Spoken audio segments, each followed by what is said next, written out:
broadcasting live from Jason Statham. This is Pop Culture Reference, your one-stop reference for all things pop culture. I'm one of your hosts, Garrett Strother. And I'm one of your other hosts, Jason Statham. Oh, God, you inspired me, Garrett. That's fantastic. I love it, Seamus. I love it. Today's main segment is Crank 2, High Voltage. Is that a real... Did they make a Crank 2? Yeah! What? I never saw it, but I always wanted to, because Crank 1 is kick-ass. But our actual main segment today is Uncharted 3, Drake's Deception, and Uncharted 4, A Thief's End, featuring the character Charlie Cutter, who, as much as Nathan Drake is a Nathan Fillion placeholder, Charlie Cutter is just Jason Statham.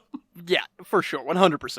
But once again, we got a pretty beefy news week, starting off with news that makes me very sad, because a filmmaker whose filmography I have taken for granted my entire life, and don't really reflect on that much, has passed away. That is Ivan Reitman, most known for directing the first two Ghostbusters films. Also, Danny DeVito and Arnold Schwarzenegger buddy comedy classics like Twins and Junior. And what is my probably favorite of his films, and I don't know if I've rec-centered it before or not, Dave, starring Kevin Kline and Sigourney Weaver, which is a film I absolutely adore, and was thinking about literally like 12 hours before he died how good that movie is. Or not before he died, but before the news broke, I guess. Honestly, I think Ghostbusters and Ghostbusters 2, I'll say it, I think they were definitely huge, film-wise, formative movies for me growing up. I was probably far too young, genuinely scared of a lot of the ghosts and stuff in those original ones. I was that young. They're absolute classics, and I've actually never seen Dave, so maybe that's one that we should sit down to together. We would also, of course, be remiss not to mention Stripes, a love severely Stripes. Underrated film. That ending, sequence where they're doing their, graduation, it gets me hyped, Garrett. It gets me on my feet. It's so good. Which is hilarious, because that is absolutely not the ending, even though it feels like it should be. Because the third act of that movie isn't super good and kind of forgettable. But, yeah, I think specifically when they stay up all night practicing their graduation routine and then do it. That's cinema, baby. So good, so good. I can't think of an Ivan Reitman movie I don't adore. But then again, I've not seen some of his later work, like Draft Day with Kevin Costner. I have no idea what that is. My dad speaks highly of the movie Evolution, which is like Ghostbusters and Men in Black had a baby. Ooh, that sounds... Wait, who's in that? I want to say it's David Duchovny and Julianne Moore, but let me look it up. It is Wait, David really? Duchovny and Julianne Moore.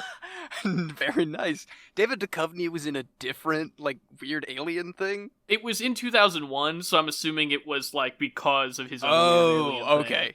That makes sense. Maybe we should double feature Evolution and Dave? The ultimate movie pairing. Well, on to some similarly disheartening news, I suppose. Okay, Seamus. If you're I don't know, talking about man. the death of cinema. Amy Schumer, Wanda Sykes, and Regina Hall are all going to three-way co-host the Oscars this year. And while I don't really have too much against Wanda Sykes, I guess, she's Wanda funny Sykes on is Curb, hilarious. she's great. Amy Schumer is not my favorite, and I guess I don't have too much bad to say about Regina Hall besides a lot of the movies that she stars in are movies that I don't necessarily think look very good. Yeah, I have nothing against Regina Hall. I do not like Amy Schumer, and I like Wanda Sykes, so it's kind of an interesting trio there. Maybe that's the point, though. They're trying to be like, all right, we'll have three, we'll take the spread on the field. Everyone will at least maybe like one of these three people. And maybe tune in. I don't know. Maybe they're there to balance each other out. If they were going to do a comeback of all right, we're doing hosts again, they should have, I don't know, they should have got Steve Martin is all I'm saying. Well, okay, we said it last week. It should have been that. It should have been somebody huge and amazing and with a stage presence that we all love, undeniable. All three of them are... news, Seamus. Did you not hear this? Did I not send you this article? Jason Statham, not Jason Statham. Steve Martin, Martin Short, and Selena Gomez were approached and couldn't make it work due to scheduling conflicts. Oh, God, that's right. You did send me that.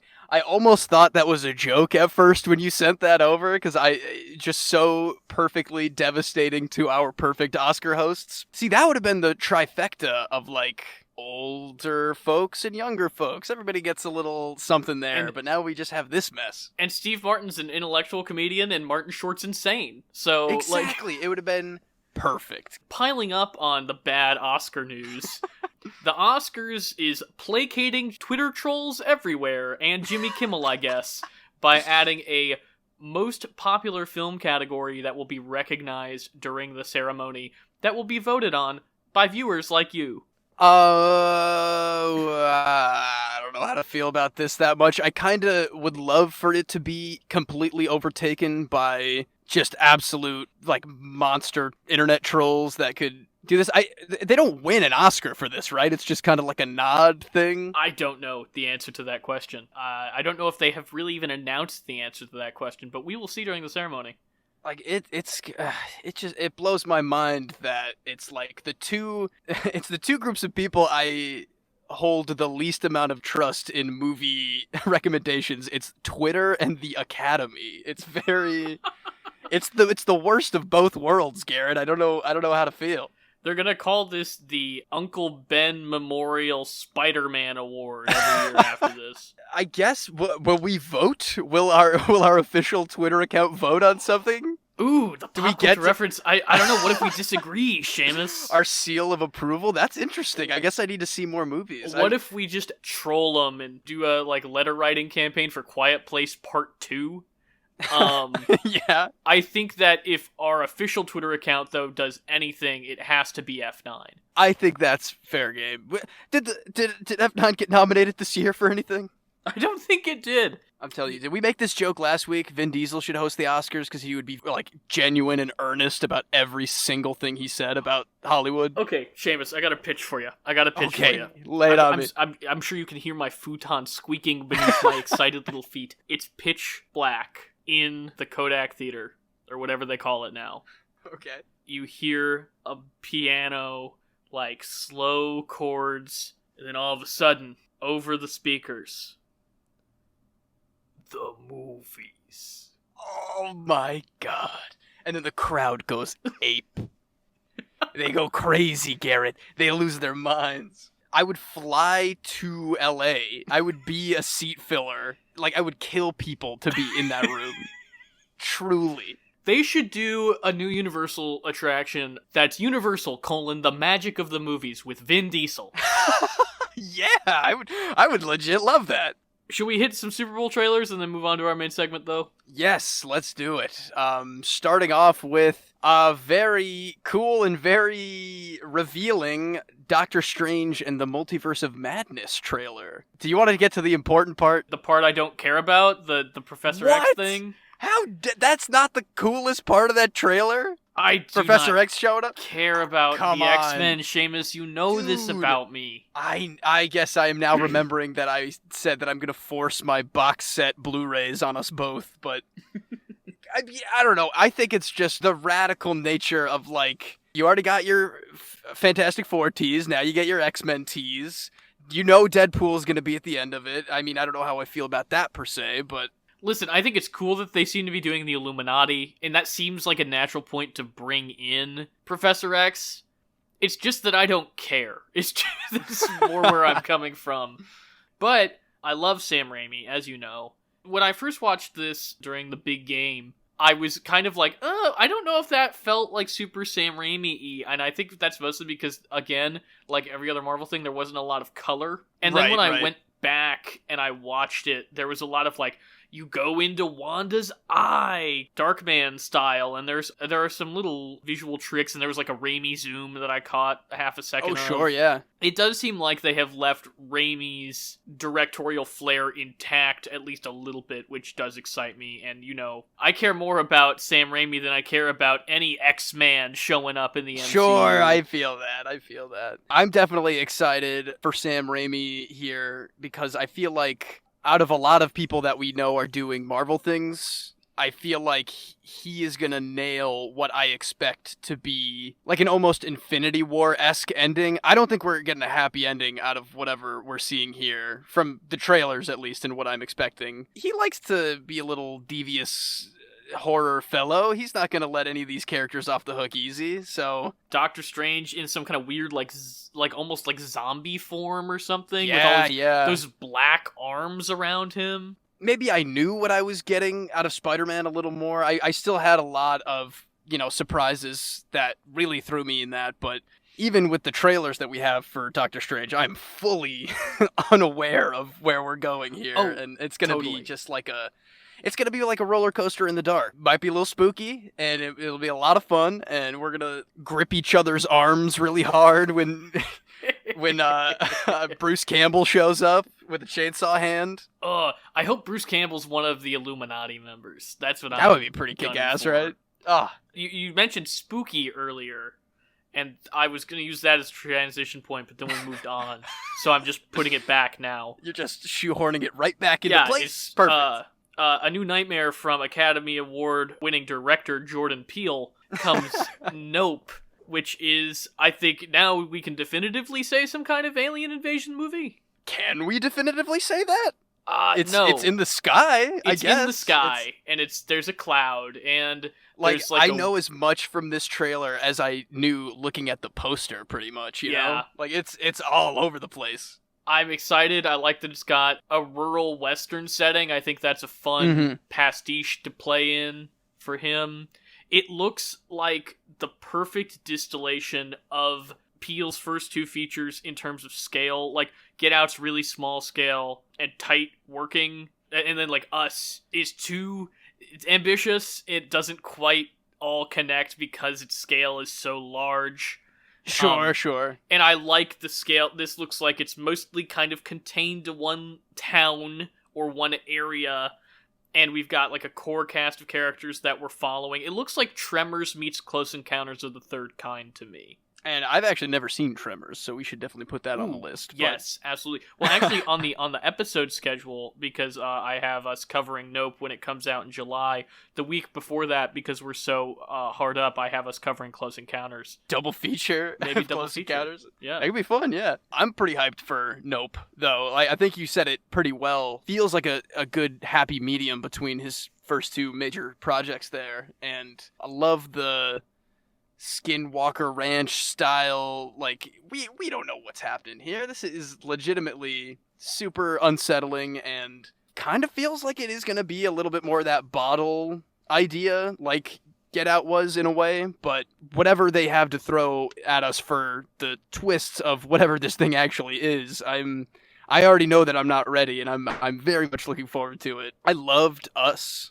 I find it hard to, and a lot of people dog on me for this, but how weird Us was almost makes it rival Get Out for me. I feel like Get Out is just maybe a better film in general. Us's ambition is something that makes it both not work, but also it mesmerizes me. Yeah, maybe that's what it was. I was just so enthralled with the disturbing mystery of everything and the surreal.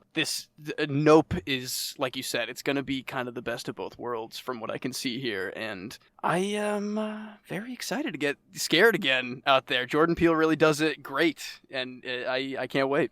But should we move on to our main segment, Seamus? Yeah, let's do it.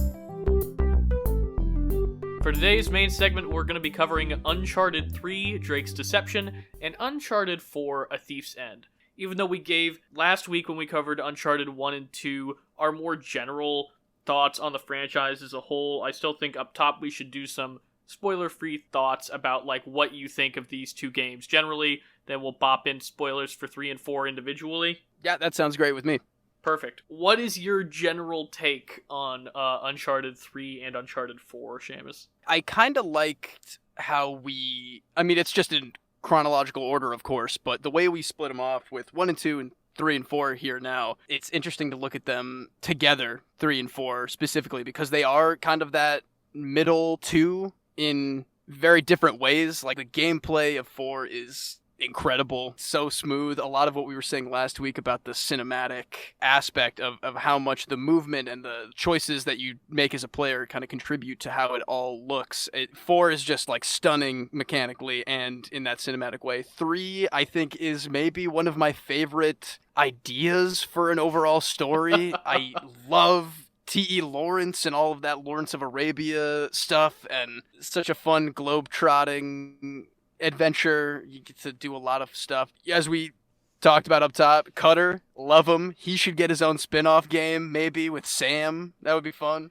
Well, the fact that Cutter is only in Uncharted 3 is just insane to me, because he feels in my head as just a part of the crew like any other person. Yeah. Wait, I didn't play Lost Legacy yet. Maybe he shows up in Lost Legacy. Oh, actually, it would make sense for him to show up in Lost Legacy. Yeah, right? Because, like, he and Chloe, yeah, he probably is in Lost Legacy, but we don't know. We've not played it. Honestly, I really hope he is, but we probably would have heard about that by now. Like, that's a pretty big comeback character. We'll talk more about this in 3 spoilers. I do think there is an upgrade. There's like a turning point where these start to feel more fluid, these games, I think. More cinematic. And not that the first 2 don't feel super cinematic, especially 2, but I think Uncharted 3, we're already almost in like Last of Us territory in terms of like really pushing the PS3 really far. Yeah. Uncharted 4 obviously is still an amazing looking game. Like, if Uncharted 4 came out today, I'd be in awe of it. Oh yeah. But a like concrete example of a shift is the climbing sections in Uncharted 3 and Uncharted 4. That's the first time where you're not getting these super awkward, predetermined like cutaway angles depending on where you jump to. The camera's just with you the whole way, and it feels fluid, and it's not distracting, and you don't have to think about it, and it just happens. Yeah, that naturalistic kind of switch over there. You almost think about it less, but man, is it way more satisfying and easy to play. Like, 1 and 2 have pretty similar gunplay mechanics, with 2's being just a better version of 1's, but these both have, and we'll talk about them each individually, pros and cons wise, very different both gunplay and hand-to-hand combat mechanics than the other 2 games in the franchise, which is, I think, a really interesting thing. That the Uncharted series, for being, you know, a third-person cover-based adventure shooter, jumps around a lot in terms of what its actual gameplay mechanics are. I feel like in a lot of ways they were trying to tweak it for 3 as the final chapter at the time. I don't know what they were thinking Uncharted 4-wise when they were doing that, or if that was even on the table at the time. Well, we gotta wait for 3 spoilers to talk about that. Okay, alright, fair enough. But definitely the gameplay is, even between 3 and 4, just like vast. It is a very interesting split there. I think we've pretty much given our overview. Let's dive into each of them individually, starting with Uncharted 3, Drake's Deception. Originally came out for the PlayStation 3 towards the end of that console's lifespan. Currently available, as Seamus and I are playing it, on PlayStation 4 on the Nathan Drake collection. It's an interesting experience to come back and revisit this one. I mean, you laughed at my joke before, but it really should have been the best one. The story, in my mind, you know, when we do all of our personal rewrites of all of our favorite things to make them perfect for us, there are just some aspects of 3, story-wise, that drag a lot of what I think could have been really, really good writing down a little bit, a few notches just overall, because it is a little clunky in very important parts. I completely agree with that. It should have been The Last Crusade, Garrett. That's part of the problem, I think, is it's trying too hard to be The Last Crusade. Well, I guess it could have been Uncharted's Last Crusade. It could have been their Last Crusade. And trying to make it the Last Crusade. This game, is just Indiana Jones 3. It is literally like almost beat for beat just Indiana Jones 3. I really wish it weren't, because I get trying to like tap into that, like, oh, it's the finale of the series, and like Nathan Drake is gonna ride off into the sunset, but I just don't think it focuses on the right stuff, unfortunately. I think it gets, you were talking about its story beats, and I think the gameplay is fun. The set pieces, I think, are some of the most creative and iconic in the series. The only thing I knew about Uncharted really before I started playing them was I knew the plane sequence. Right.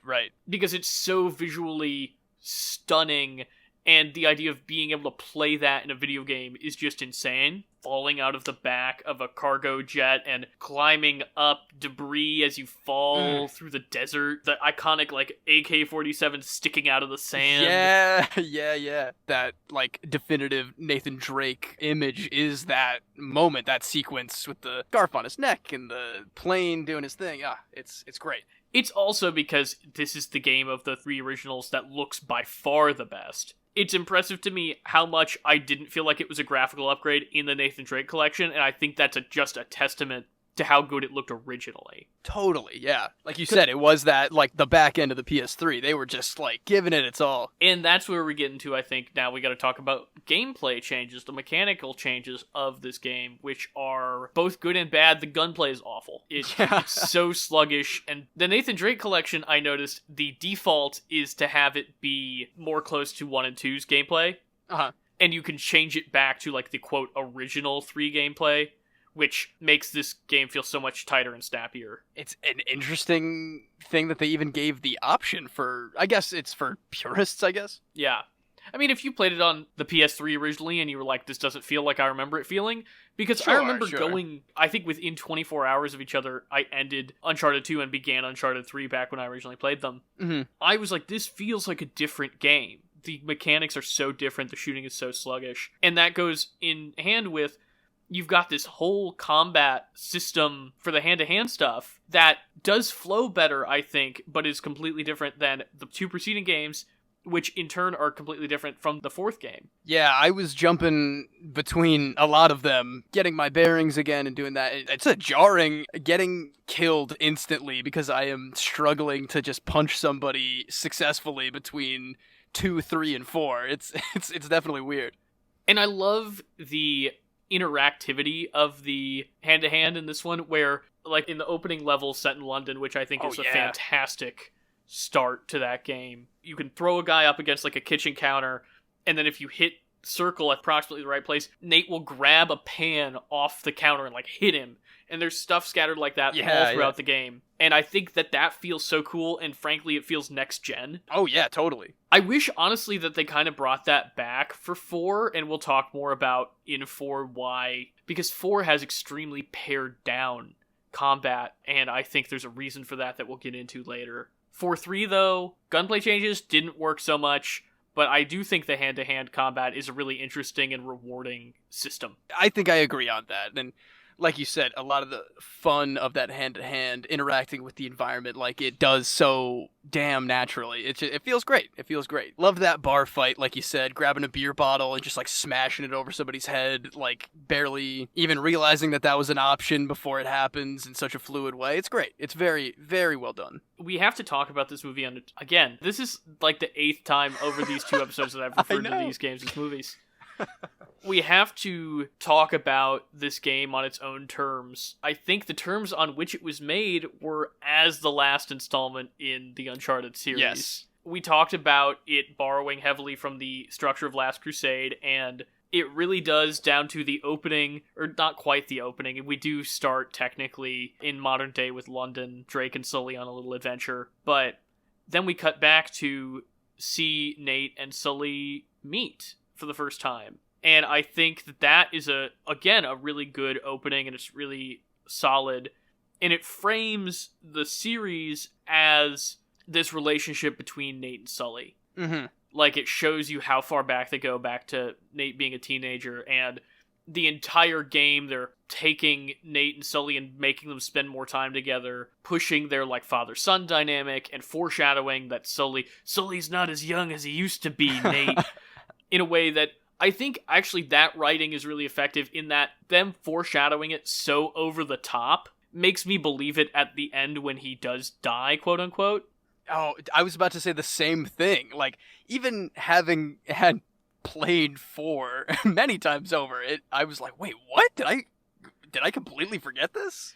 They push it so hard. Yeah. Like, they're like, Nate, I'm getting old, I can't do this anymore. Your luck's gonna be better my than last mine. adventure, kid. That's them really pushing this Last Crusade thing, this father-son adventure. While I like that idea, and I think that the exploration of Nate and Sully's relationship is welcome and frankly needed, because over the first 2 games, even though Sully we think of as a super iconic part of the Uncharted franchise, they don't spend a tremendous amount of time together because Sully gets shot at the beginning of 1. Right, yeah, and kidnapped for a lot of that game. Until the 3rd act. And then yeah, pretty much. In 2, he kind of checks out after the first couple missions. He's like, okay, you go do your thing with Chloe. I'll show up at the end of the game and make a joke, and that'll be it. So 3, it's nice to have them together so much, and I really like the bit where they're exploring the old mansion. I think that's a really fun sequence yeah, for sure. For their interaction, and that's where Uncharted really shines for me, and something that I wish more games would learn from the Uncharted series is I love walking around with characters and just letting them interact. That really is a very Naughty Dog thing that I didn't realize that I appreciated so much until you just said that, because you can see that in pretty much every Uncharted and Last of Us game. Is like there's idle time between battles, and that idle time is used to flesh out these characters and their relationships. And that's why I don't mind these climbing mechanics being so bare bones, because that's the time when you're going around and talking to those characters. That's the experience that you're building. And that's why I'm so much more invested in these NPCs than I am really any other game franchise. Like, I think about Jedi Fallen Order, a game that so clearly is taking so much of its structure and its gameplay from Uncharted. But it's always like, okay, kid, we're gonna stay on the ship and you go have your little Jedi adventure. And I'm like, no, come with me, Grease. That's why BD1 is best boy. He gets all the character development. It's absolutely true. It's because that's actually true. You go through these adventures with them. And that's why I think that it ties all the way back is the character who you've spent the most time with. That's not Nate. The character who you've been through these hard, scary adventures with. The characters who you've faced death with. It's Elena. Uncharted ultimately is the story about Drake and Elena, and this game forgets that, and that's why I think it just doesn't quite connect, is because it's too focused on Sully and Nate and not focused enough on Elena. The Elena stuff in this game is good, it's just too little. Yeah, I definitely agree. It's like they're really trying to go best of both worlds there, but they're kind of like middling on it, and it doesn't help them at all at the end when it is supposed to be a lot more of a romantic ride off into the sunset implication. Because they pull the National Treasure 2, and they have them broken up at the beginning of this game. Again, yeah. Yeah. Which I hate. I'm like, Uncharted 2 is such a perfect ending for them. Have them together. Their relationship didn't work out because of Nate's immaturity between 1 and 2, and then it just happens again between 2 and 3. Exactly. I like the whole, like, he's got the wedding ring thing, and then this game he loses his Drake ring, but he gets the wedding ring. I like that parallel. There are things in it that work, but ultimately the focus just isn't enough on them, and the reason I think that they're broken up at the beginning of the story is so that you can basically just go through the motions of having an Elena story without ever actually having to do work. Yeah. The scene where he leaves her at the airstrip, I remember the first time I played that and being, like, gutted by that. And she is simultaneously so worried about him and so pissed at him. Yeah. That's a superhuman moment for Elena. It's a moment that makes us not like Nathan, which I like that. And I wish there were more moments like that throughout the game. And then, of course, she comes and helps you board the plane in a second. But yeah. I like that moment, and I wish that the focus were more on Elena, but we get to talk about that when we get to Uncharted 4, and I think that that's ultimately the reason why they made Uncharted 4 is because everything in this game is telegraphing to us, this is the last one. We're back, Nate, Sully, and Elena. The gang's all here. We're gonna get on Sully's new plane and go on a new adventure with Nate's new ring, and he lost the old ring, and the mystery of the Drakes are all wrapped up, but it just doesn't feel like a catharsis. It doesn't feel like a finale because the focus is in the wrong place, and then ultimately Uncharted 4 has to come in and say, no, this is the real ending. Even though, I mean, I don't know if you want to get into Uncharted 4 right now. There's a few curveballs that Uncharted 4 just kind of plops on you. That's for Uncharted 4. Yes. I want to talk about the caravan sequence if you're looking for something to talk about. Let's please. because Uncharted 1 and 2 both have kind of similar caravan sequences. Yeah, they do. Each one gets progressively bigger as it goes. And I think 3 is the best of them. And 4 technically kind of has one too. Right. It's a caravan and a chase and it's like 15 different things. But yeah, the Uncharted 3 caravan sequence. Where you're just hopping from car to car, truck to truck, and taking out goons and grabbing their guns and whatever. Other trucks pull up, you jump across, a helicopter maybe pops up, there just happens to be an RPG in a truck somewhere that you can pick up. Yeah.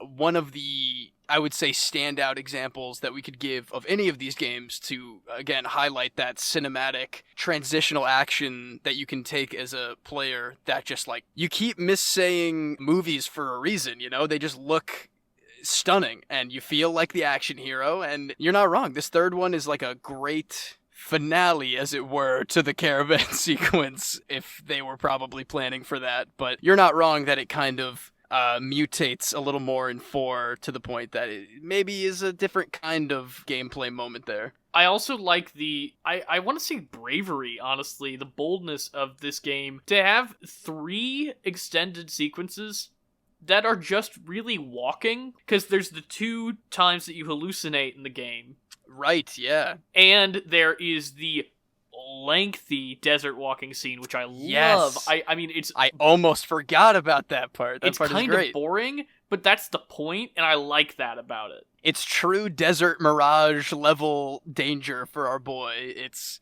the good, the bad, and the ugly meets, really, Lawrence of Arabia. I guess that's the whole point, is that it's very much like that. I mean, he ends up at the single well in that sequence, too. Uh-huh. That's, like, straight out of that movie. And we get our, like, Rambo 3 sequence after that, too, where he, like, gets rescued by horse riding tribal people that, like, come out of nowhere. And again, very Last Crusade. Very Last Crusade, of course. Getting on and off of horses and, like, being rescued in that sequence, again, cinematic gold right there.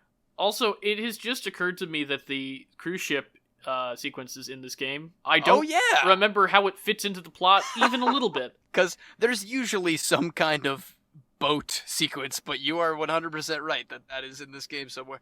I remember it being a hard gunfight. A couple of gunfights on that bad boy. Oh my goodness, when you're in that ballroom. Real bad. Oh yeah, that takes you so many tries. Even though they don't have the minigun guys back, they've got these super heavy guys still. Yeah. You gotta sprinkle a couple of those fellas in. Being on a Poseidon Adventure-style capsized cruise ship, cool. Totally. Again, the fact that it's not in service of a better, larger story makes it all kind of feel hollow. Because ultimately what Uncharted 3 is to me is like a weird combination of Uncharted's 1 and 2. It's kind of like a greatest hits, but the fact that the story doesn't connect and the story doesn't lead so directly into the adventure and the action set pieces really just kind of make it fall flat in terms of being a finale. Totally agree. And somehow those were sneakily my final thoughts. I didn't mean for that to be my wrap-up, but it was.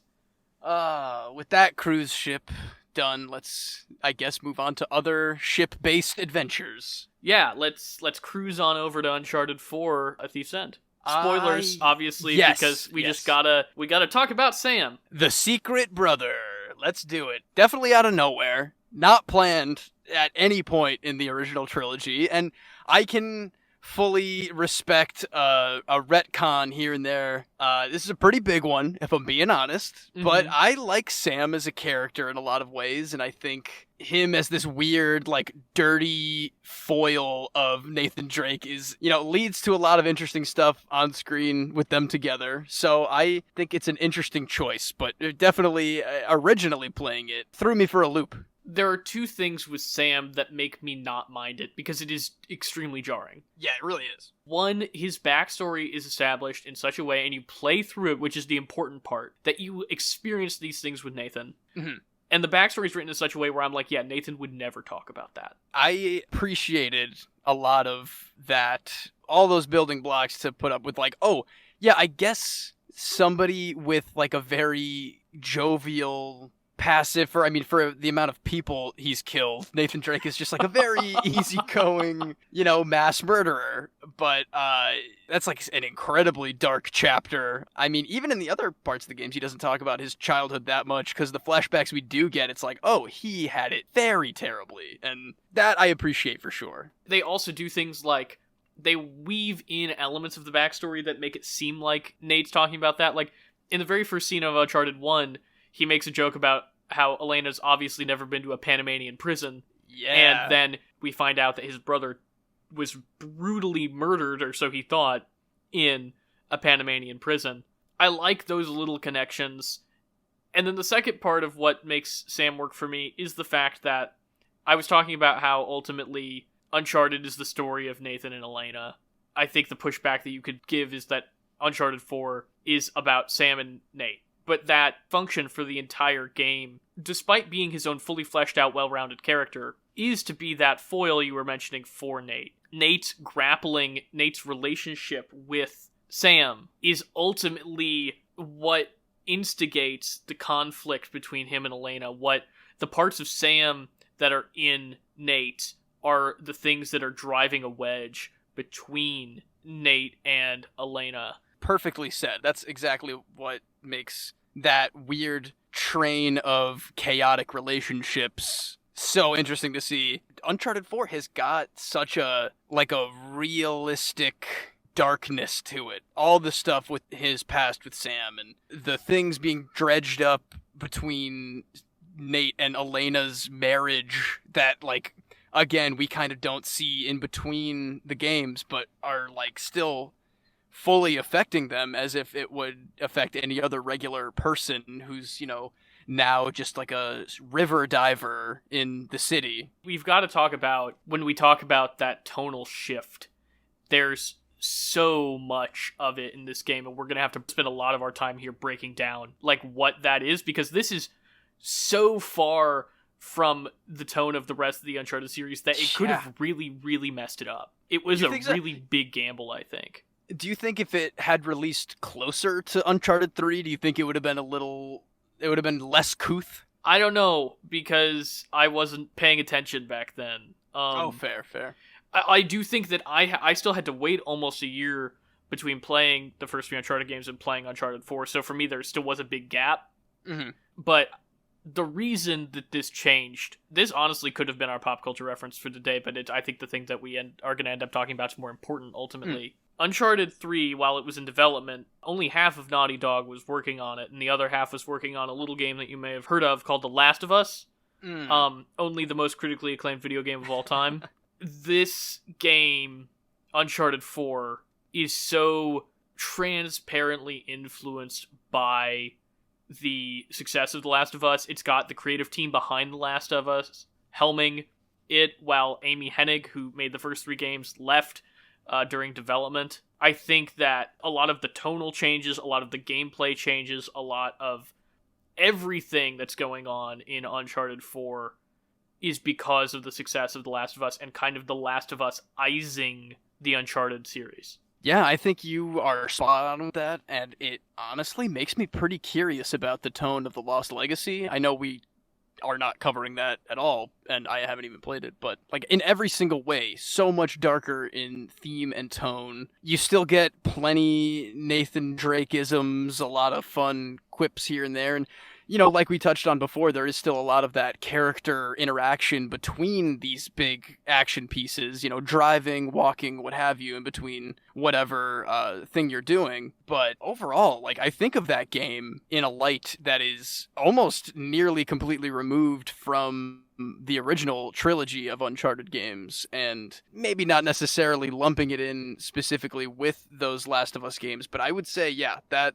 is a lot closer to what we have been seeing more recently from them than anything else. And not to mention the fact that I think, frankly, I mean, there's one huge standout sequence in this game that we kind of already alluded to. But when I think about the Uncharted 4 experience, I don't think about the set pieces the way that I do for the first 3 games. I think about the characters.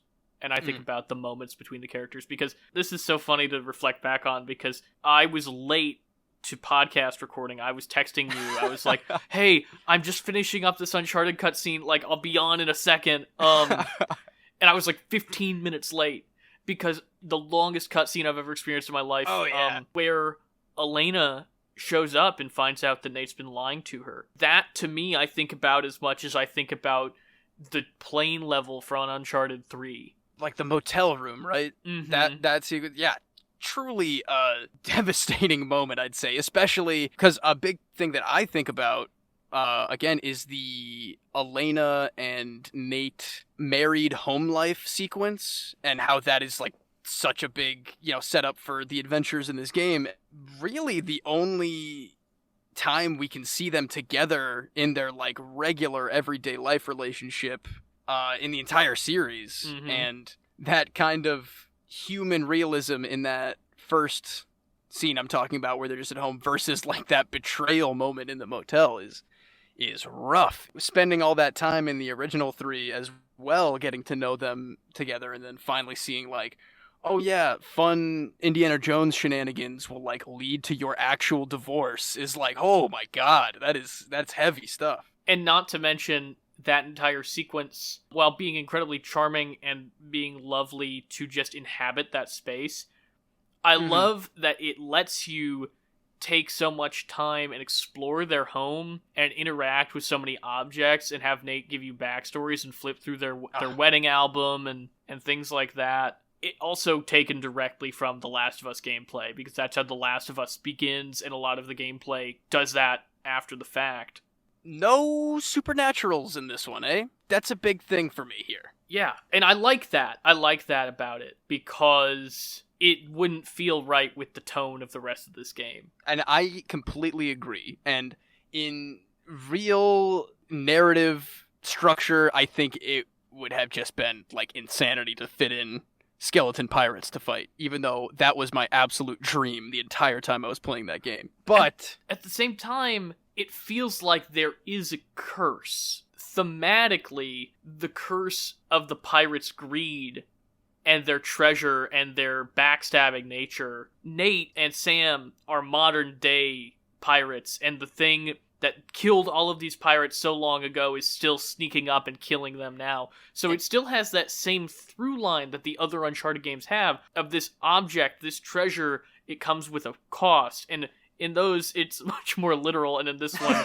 it's thematic, but it's still there. It's still structured like an Uncharted game in that regard. My boy, you hit the nail right on the head. That is exactly how I feel about this. It is the arrival to the decrepit pirate colony in 4. That is that quote-unquote supernatural moment, I feel like, where it's like it is showing like you said, the consequences of the pure greed of it all leads to ruin, and that's pretty much a lot of what those supernatural ideas hold in 1 through 3. And now we get here, and I'm like, all right, where are my skeleton pirates? Or something akin to that. I don't know why I specifically thought of skeleton pirates. Because of Jason and the Argonauts and whatever the other thing Spy is called. Kids 2? Pirates of the Caribbean is what I was thinking, but also yes. And now I kind of want to maybe jump to the epilogue here to round out my supernatural thoughts. Sure. Because at the very epilogue of this game, a very charming little where are they now flash forward into the future, you get to play as Elena and Nate's daughter, whose name I'm completely forgetting. It's Cassie. It's Cassie, because of course it is. All spunky, tenacious, smart girls are named Cassie. She's named after Nate and Sam's mom. Sure, I probably played knew the that game. at some point. I remember. Yeah, me too. But, finding all of these relics of their past adventures, and the end of this game, and ostensibly the Nathan Drake franchise, I hope. I couldn't possibly imagine that they'll do, like, a Kingdom of the Crystal Skull style, like, old Nate Drake. Then again, he could be the new Sully. I would be really interested in, 5 years. Because Caitlin Dever from Booksmart and Justified, she's the one who does the mocap and voices Cassie. And she's our age, Seamus, I want to say. Right. Give her a couple years, and she could look older than Tom Holland. You give her a couple years, you do an HBO miniseries, Uncharted, The New Legacy or whatever. Damn it, you stole my subtitle. You bring in Nathan Fillion to play old Nate. Yeah. I'm just saying. That sounds pretty baller. Uncharted 4 is everything I could ever want from a major motion picture. It's heartfelt, it's exciting, it's got really good character development, it's got a really satisfying ending. It's got a villain definitely. I could not care less about. Oh yeah, that guy who I don't care about. But I feel like the de facto villain is really Sam here. That's why this game works, baby! Exactly. We don't have to give a damn about the other guy. Rafe? Rafe? It could be one of the 4 guys, except for Lazarevich, whose name I know. Yeah, Rafe and his lieutenant, the head of a mercenary organization, Nadine Ross, who is also in The Lost Legacy, and I have not played it, so I don't know more than that. But Yep, me too. I've heard good things about it and her in that game, so we'll definitely have to discuss when we both play it. The conflict is so complex here, because it really is like a triple twist of like, it's Sam, who's already antagonistic in so many ways in Nate's life, and then it's Rafe on top of that, but then it's Sam trying to get the drop on Rafe, who in turn is like also trying to get the drop on Nate for in a good amount of ways too. He's not lying to Nate this entire game. He's telling him that Hector Alcazar is going to kill him if he doesn't get the treasure, and that's what brings Nate out of retirement. He destroys his brother's life and potentially his marriage all on a lie because he knows that he can't get him to do it any other way. Do you think does he redeem himself in the end? I feel like they kind of wrap that up a little bit, but he is very bad. He's a bad boy. Again, it all goes back to Nate and Elena, and it's about the fact that, like, Elena comes back and saves Nate because she loves him, because she knows that that's part of who he is. And she expects him, if she's going to continue to come back for him, to change and to grow, but that ultimately that's what's important to her is loving him and going back for him. Then at the end of the game, we get to see Nate learn from that, because not only does he give up the treasure and listen to what Elena wants him to do, but then when Sam is too weak, when Sam, being that foil to Nate, has to go back for it, Nate gets to make the exact same choice that Elena made for him to keep going with Sam. And so to me, it's not about whether or not Sam redeems himself. It's about the fact that Nate redeems Sam. Very well said. Very well said. God, that game is something, isn't it? That game. Imagine talking about any of the other Uncharted games like this at all. It's impossible. The depth in 4 is just, it's its own league, truly. And I think Uncharted 4 is better than The Last of Us Part 2. And I know that might be a strange comparison, but I mean, like, between Naughty Dog games, I feel like just in terms of sheer enjoyability, I feel like Uncharted 4 and The Last of Us Part 1 are like that perfect zone right there. I cannot tell you. Oh, that's right. You didn't play Last of Us 2, right? I've never even finished Last of Us 1. You fool! How dare you! It makes me too sad, Seamus. I never want to play it. No, the most depressing game in existence makes you sad? I'll get like 3 hours into it and I'll be like, this is just so sad, and I just won't play it anymore. You just want to start like drinking whiskey with a gruff Texas voice. Like, this world. It truly, I do. Though, speaking of game pacing, I think Uncharted 4, playing it, this is the first time I've ever replayed Uncharted 4. I've replayed the other ones before, but replaying it for this episode, wow, is it slow. And I don't mind that because it's doing all the important work that sets up the character stuff later. But, I mean, this is where we really need to talk about the fact that this is a movie.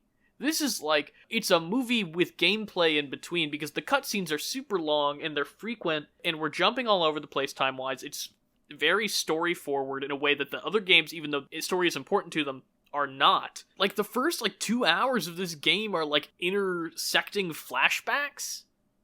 Yeah, seriously. It's a lot of layers in this intro. I think that some people probably wouldn't like replaying it because of that, because they're like, well, I know the twist, so why does it matter? But I enjoy watching it get set up still, and I think the gameplay is fun enough that I don't care. I mentioned the changes in the flow of the hand-to-hand combat, and that it's much more simplified in this game. And I think that's because they are not trying to break the cinematic experience of the game. The heads-up display is far less than it was in previous games, to the point that it almost is non-existent. Cutscenes transition seamlessly from gameplay into a cutscene and vice versa, like God of War style. Replaying the parts of 4 that I did multiple times that I just accidentally was just standing around for 10 seconds because I thought the cutscene was still going. I was just like, oh, this is a weird angle. All right, sure. And then Which just is like, also oh, my turn.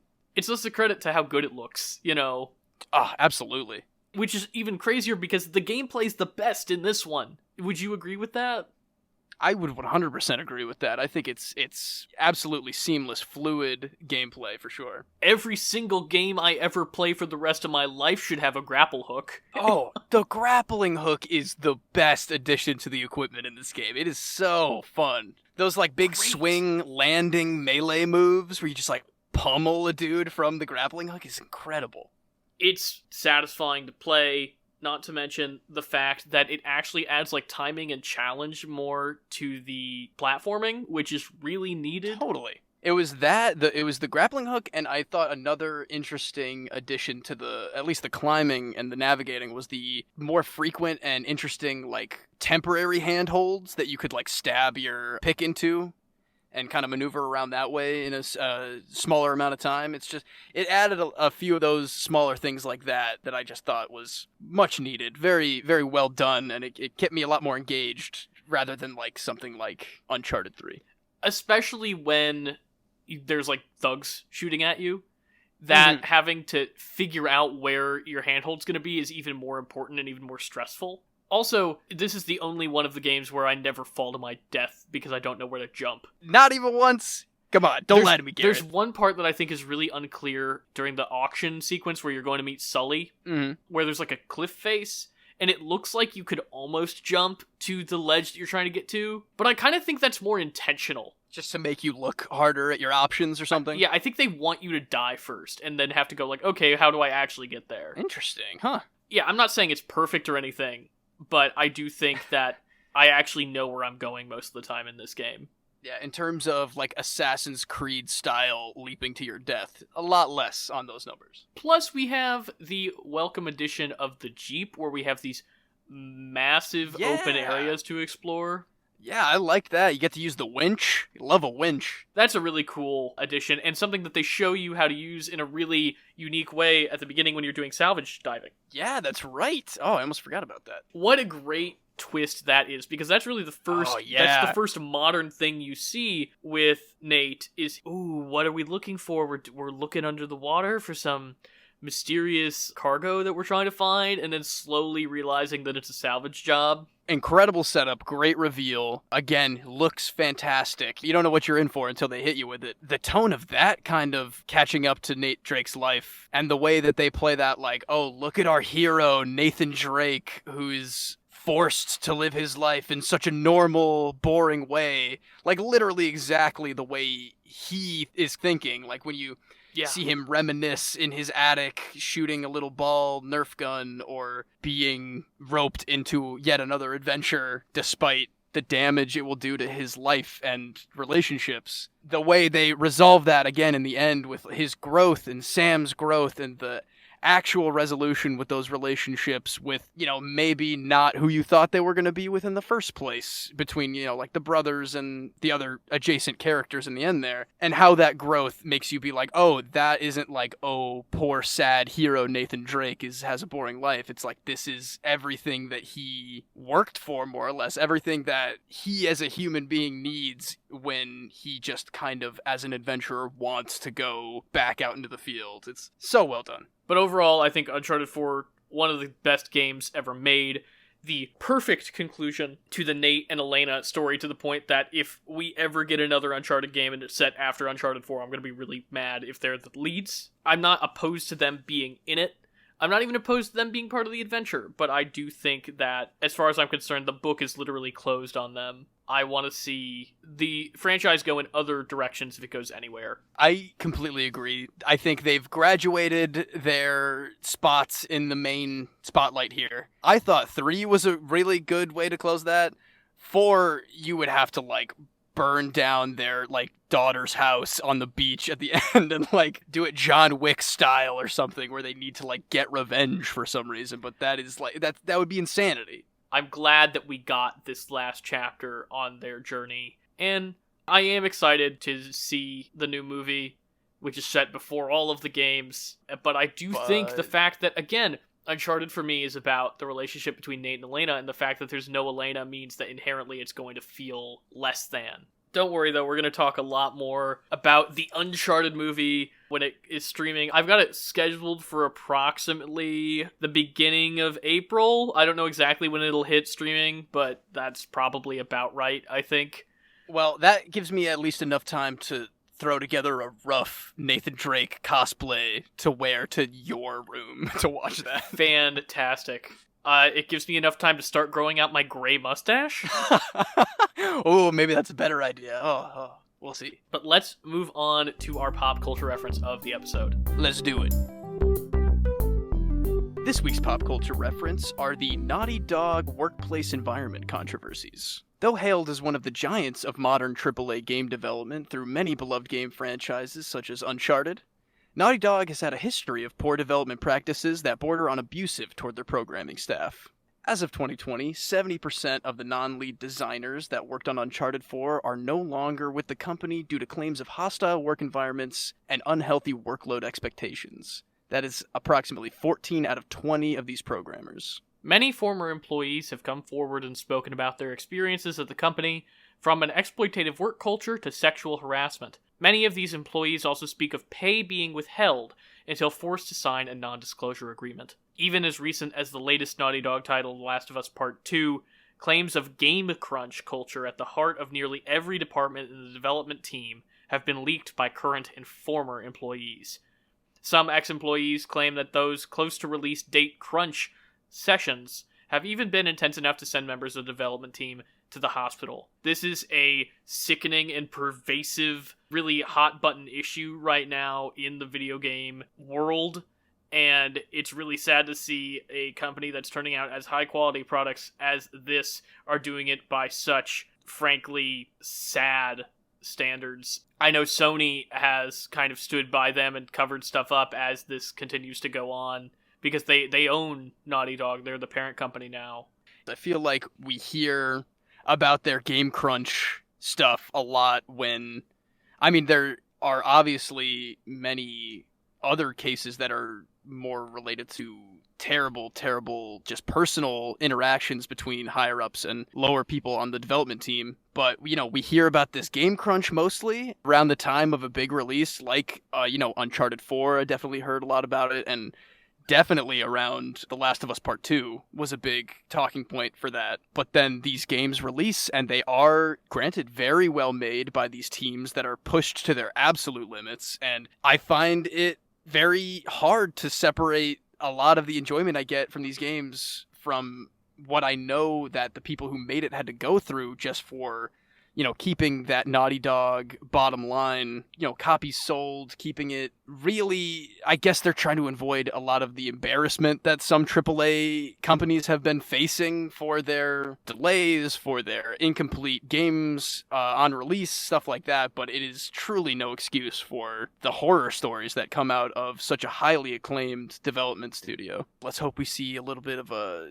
shape up around that kind of culture as we are now in the next gen. Hopefully it doesn't get worse before it gets better. Agreed. But let's go ahead and move on to Save the Rec Center. Now it's time to Save the Rec Center, where we bring you our weekly recommendations. Seamus, what's up with you this week? Well, I've been going back through all these Uncharted games. A lot of nostalgia coming my way for my early days of the PS4. And I decided to re-download and platinum an old favorite of mine all the way back from 2014, whose thumbnail looks inexplicably like Uncharted 4 on my PlayStation, to be honest. Far Cry 4, the unsung gem of the Far Cry series, has now made its way back onto my PlayStation, and I've been playing the hell out of it for the last week. It's definitely a lot more fun than I remember. It holds up in a lot of ways versus something like Far Cry 5, which I played through fairly recently, and while I enjoyed it, it definitely was lacking in a lot of those Far Cry departments story-wise. This one is definitely a classic. One of my favorite all-time Far Cry villains is definitely Pagan Min, voiced by the incredible Troy Baker, of course. Troy Baker, who we didn't even talk about in Uncharted yeah. 4. Oh, wow, look at us, huh? Well, I did that on purpose then. I brought it right back around. Yeah, it was definitely the inspiration of Uncharted 2 to come back to Far Cry 4, because it's a mountainous, Himalayan mountains-based kind of adventure. There's even a Yeti angle in Far Cry 4. It's a great ride. I haven't tried Far Cry 6 yet, but this is definitely a really fun one if you haven't played it in a while, or at all. I don't know your experience with the Far Cry games, Garrett. But I've watched Chaz play one of them. I cannot tell you which one. Far Cry 4, please check it out. It's also dirt cheap because it's like an 8-year-old game. So Sure. But what do you got this week, Garrett? Well, color my parents annoyed because my rec center's also a video game. This episode is just for none of our old folks, are it? Because we didn't really talk about it that much during our Uncharted 4 segment, or at all, actually, now that I'm reflecting on it. The way that I revisited Uncharted 4 for this episode was in Uncharted, the Legacy of Thieves collection, which unites Uncharted 4 and Uncharted The Lost Legacy under one PS5 upgraded banner. And truly, I was talking about how blown away I was by Uncharted 4's graphics and seeing them unlocked at that 4K resolution with that 60 frames, or actually 120 frames per second if you want to play 1080p, just looks incredible. It's never felt better to play that kind of video game. Like, it really does feel like a next generation upgrade. Plus, even though the full price tag I think is $50, if you go and grab Uncharted Lost Legacy or Uncharted 4 on disc, which I'm sure you can for dirt cheap literally anywhere, it's only a $10 upgrade. Lost Legacy, as we mentioned multiple times, I've not played yet, but I actually had the disc from my sister for Christmas, and so I popped it in my PS5 and got Uncharted 4 right there along with it. So that was a pretty nice bonus. It is a fantastic upgrade to an already fantastic game, and it's definitely going to be the way that I end up playing Lost Legacy whenever I break that seal. I think I can echo those sentiments exactly at the end there. I think if I'm going to play Lost Legacy, it's going to be in the Legacy of Thieves, because just from everything I've seen, even from that initial announcement trailer from Legacy of Thieves, it just looks wholly impressive, and definitely something I want to get my hands on. $10 is great for a next-gen upgrade, and I'll definitely be keeping my eye out for that. Oh, does the Legacy of Thieves, do they do haptic feedback triggers? Oh, yeah, they absolutely do. It's incredible. Sold. Don't say another word. I'm going to buy that mother right now. When you're doing your little slidey thing in Uncharted 4 and you feel the gravel underneath you, and then you feel the pressure as you let your grapple hook go. Damn, that is fantastic. I love that. That is super satisfyingly implemented. It's really an impressive thing, and I know we just got done talking about how Naughty Dog has too much crunch going on, but also they're putting out really, really, really amazing products. Like, honestly, I wish God of War had gotten that treatment for its PS5 upgrade, because God of War still looks great and at 60 frames and everything else, but if it had had that haptic feedback that Uncharted 4 just got, it would have been unstoppable. God, well, you've definitely sold me, dude. That sounds like a great Uncharted experience. Well, I'll slide you my Lost Legacy disc sometime if you wanna upgrade. Hell yeah, dude. Thank you. But that wraps us up for this week's episode of Pop Culture Reference. If you want to reach the show on social media, you can tweet us, find us on TikTok, or find us on Instagram at PCR_podcast. You can email us at popculturereferencepod@gmail.com. You can like us on Facebook, give us a subscription on YouTube, and wherever you're listening, please give us a rating, a thumbs up, leave a comment. All of that engagement really helps the show out. Next week, we're going to be covering maybe Nightmare Alley, maybe Horizon Zero Dawn. We're kind of figuring out what exactly we want to take a toss at there. Playing it by ear for sure, but either way, it's going to be a great episode. Both of those are top quality. Both of those I have really yet to fairly experience. So really, you're going to get your little Horizon button gear, Strother. I better. But until then, we'll see y'all next week. Adios, kid. That was great, Seamus. Good job. Thanks. That was a first draft. That was off the cuff.